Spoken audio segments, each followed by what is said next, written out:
দর্শক, এই মুহূর্তে সবথেকে বড় খবর, আরজিকর কাণ্ডের মাঝেই মমতার গ্রেপ্তারি পরোয়ানা জারি। শেষ রক্ষা করতে পারল না মমতা, এবার নিজের জালে নিজেই ফাঁসল মমতা।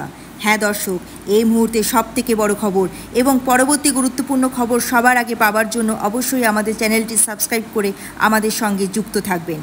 বাংলার মুখ্যমন্ত্রী মমতা বন্দ্যোপাধ্যায়ের বিরুদ্ধে এবার এফআইআর দায়ের। সুপ্রিম কোর্টের আইনজীবী বিনীত জিন্দাল তার বিরুদ্ধে একাধিক ধারায় মামলা করেছেন। এই বিষয়ে তিনি দিল্লি পুলিশ কমিশনারকেও চিঠি লিখেছেন। শুধু তাই নয়, রাষ্ট্রপতি এবং কেন্দ্রীয় স্বরাষ্ট্র মন্ত্রককেও অভিযোগের কপি পাঠিয়েছেন এই আইনজীবী।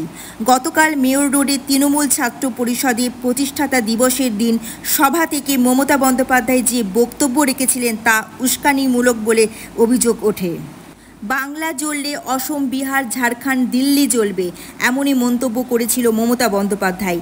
সেই প্রেক্ষিতেই মমতার বিরুদ্ধে ভারতীয় সংবিধান অনুযায়ী 152, 193, 196 এবং 353 ধারায় মামলা দায়ের করেছেন আইনজীবী বিনীত জিন্দাল। মেয়র রোডের সভা থেকে মমতা বন্দ্যোপাধ্যায় বলেছিলেন, কেউ কেউ মনে করছে এটা বাংলাদেশ। মনে রাখবেন, বাংলায় যদি আগুন লাগে অসমেও থেমে থাকবে না, উত্তর পূর্ব ভারতেও আগুন জ্বলবে, উত্তরপ্রদেশেও আগুন জ্বলবে, বিহারও থেমে থাকবে না, ঝাড়খণ্ডও থেমে থাকবে না, উড়িষ্যাও থেমে থাকবে না, আর দিল্লিও থেমে থাকবে না। শুধু তাই নয়, প্রধানমন্ত্রী নরেন্দ্র মোদীকেও নিশানা করে তিনি মন্তব্য করেছিলেন, আপনার পার্টিকে দিয়ে আগুন লাগাচ্ছেন, আপনার চেয়ারটা আমরা টলমল করে দেব। মমতা ব্যানার্জির এই মন্তব্যকে কেন্দ্র করে বিতর্ক সৃষ্টি হয়েছে। আর তারই পরিপ্রেক্ষিতে মমতা বন্দ্যোপাধ্যায়ের বিরুদ্ধে এফআইআর দায়ের করেছেন সুপ্রিম কোর্টের আইনজীবী বিনীত জিন্দাল।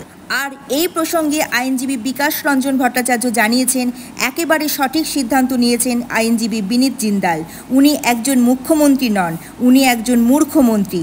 কোথায় কি বলতে হয় একেবারে কিছুই জানে না। আসলে অযোগ্য ব্যক্তি যোগ্য চেয়ারে বসলে যা হয়, মমতা ব্যানার্জি তার প্রকৃত প্রমাণ। এমনই মতবাদ পোষণ করেছেন আইনজীবী বিকাশ রঞ্জন ভট্টাচার্য। পরবর্তী গুরুত্বপূর্ণ খবর সবার আগে পাওয়ার জন্য অবশ্যই আমাদের চ্যানেলটি সাবস্ক্রাইব করে আমাদের সঙ্গে যুক্ত থাকবেন।